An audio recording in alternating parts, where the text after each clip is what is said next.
देखिए, छत्तीसगढ़ मैं हमेशा आती हूँ और छत्तीसगढ़ मेरा दूसरा घर ही है।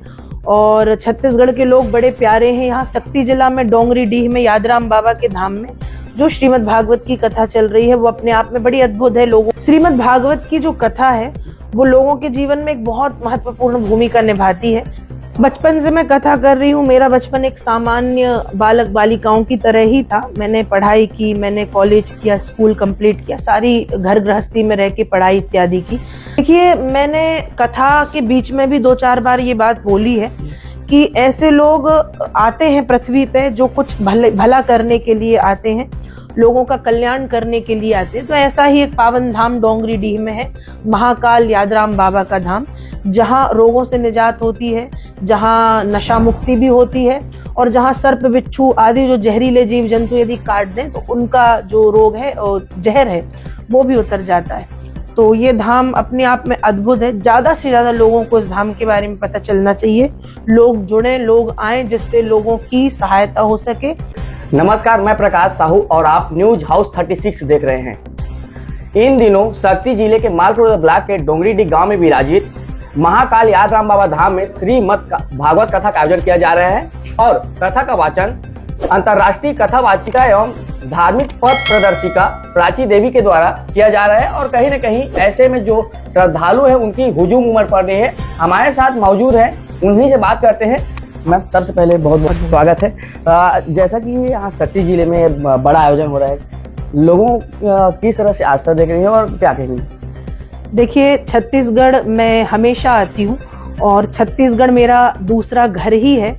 और छत्तीसगढ़ के लोग बड़े प्यारे हैं। यहाँ शक्ति जिला में डोंगरी डीह में यादराम बाबा के धाम में जो श्रीमद् भागवत की कथा चल रही है वो अपने आप में बड़ी अद्भुत है। लोगों का प्रेम, लोगों का भक्ति भाव उमड़ उमड़ करके दिखाई दे रहा है। तो अच्छा लग रहा है, आनंद आ रहा है जी।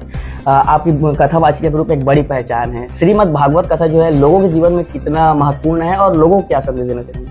श्रीमद् भागवत की जो कथा है वो लोगों के जीवन में एक बहुत महत्वपूर्ण भूमिका निभाती है, क्योंकि इसमें सिर्फ धर्म की बातें या इसमें सिर्फ ज्ञान की बातें ही नहीं, साथ साथ समाज सुधार की बातें भी की जाती हैं। आज कथा सुन के हजारों लाखों बच्चे ऐसे हैं जो नाम जप करना सीख गए, हजारों बच्चे ऐसे हैं जो नशा से मुक्त होते हैं, हजारों बच्चे ऐसे हैं जो अच्छे आदतें सीखते हैं कथा सुन के, भगवत मार्ग पे जाने का सोचते हैं।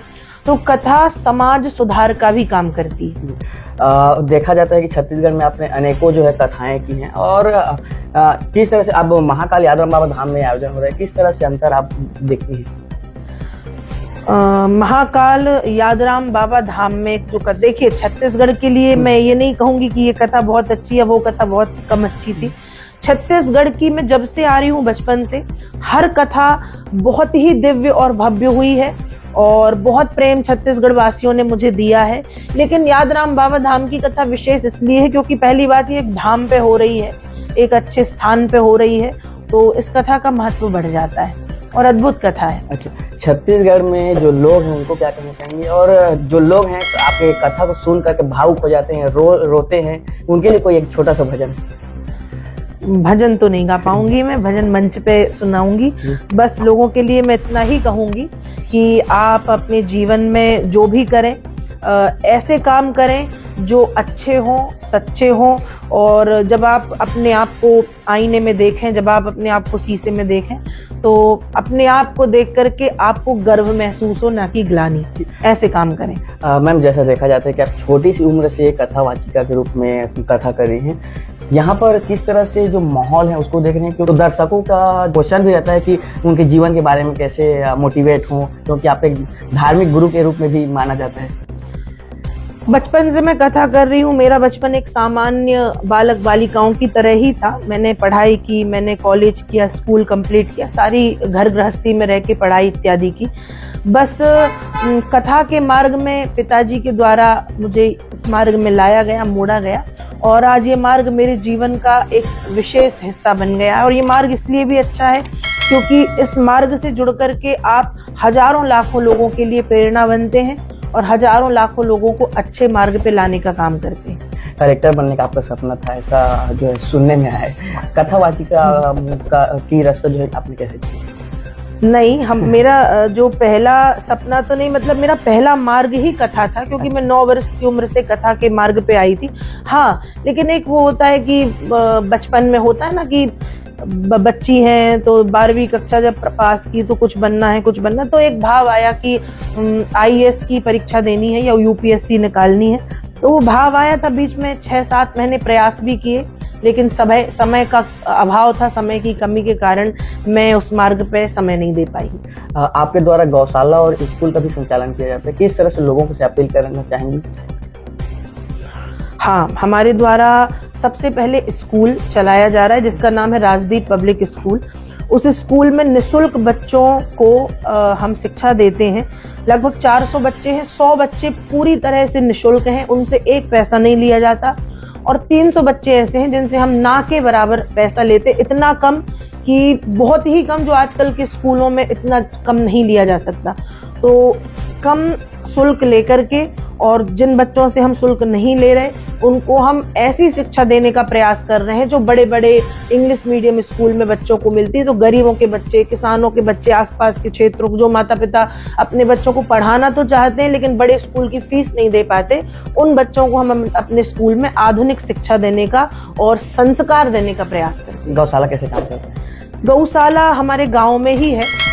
ये गवर्नमेंट की गौशाला है, विद्यासागर गौशाला, लेकिन वहाँ जो क्षेत्र के लोग हैं उन्होंने मुझे संभालने को कहा है। तो जो समय मुझे मिलता है थोड़ा बहुत अपनी सेवा में गौशाला में भी समर्पित करती हूँ। जो मुझसे बनता है, लोग जो सहयोग करते, उस सहयोग से उन गौ माताओं की में भी सेवा की जाती है। मैम, एक आखिरी सवाल है, महाकाल यादराम बाबा के प्रति जो श्रद्धालु, उनकी बड़ी आस्था है, दूर दूर से अन्य प्रदेशों से जो बाबा के दर्शन के लिए पहुंचते हैं, बाबा की महिमा को आप कैसे देखते हैं? क्योंकि यहाँ पर सर्प बिच्छू का भी जो है विष उतर जाता है। देखिए, मैंने कथा के बीच में भी 2-4 बार ये बात बोली है कि ऐसे लोग आते हैं पृथ्वी पे जो कुछ भला करने के लिए आते हैं, लोगों का कल्याण करने के लिए आते हैं। तो ऐसा ही एक पावन धाम डोंगरीडीह में है, महाकाल यादराम बाबा का धाम, जहाँ रोगों से निजात होती है, जहाँ नशा मुक्ति भी होती है, और जहाँ सर्प बिच्छू आदि जो जहरीले जीव जंतु यदि काट दें तो उनका जो रोग है और जहर है वो भी उतर जाता है। तो ये धाम अपने आप में अद्भुत है। ज़्यादा से ज़्यादा लोगों को इस धाम के बारे में पता चलना चाहिए, लोग जुड़ें, लोग आएँ, जिससे लोगों की सहायता हो सके। तो ये जो धाम है ये जिला शक्ति में डोंगरीडीह हसौद के पास, आप आइए, पधारिए, और अद्भुत धाम है। आप आएंगे, आपको अवश्य ही आपके जीवन में शांति का अनुभव होगा और आपके रोगों से आपको मुक्ति मिलेगी। तो आपने सुना अंतर्राष्ट्रीय कथावाचिका एवं धार्मिक पथ प्रदर्शिका प्राची देवी जी को, और उन्होंने जो लोगों को मार्ग भी दिखलाने का काम करती हैं, और ऐसे में जो श्रद्धालु उनको भी उन्होंने मोटिवेट किया, अपने जीवन को लेकर के भी उन्होंने बात रखी है।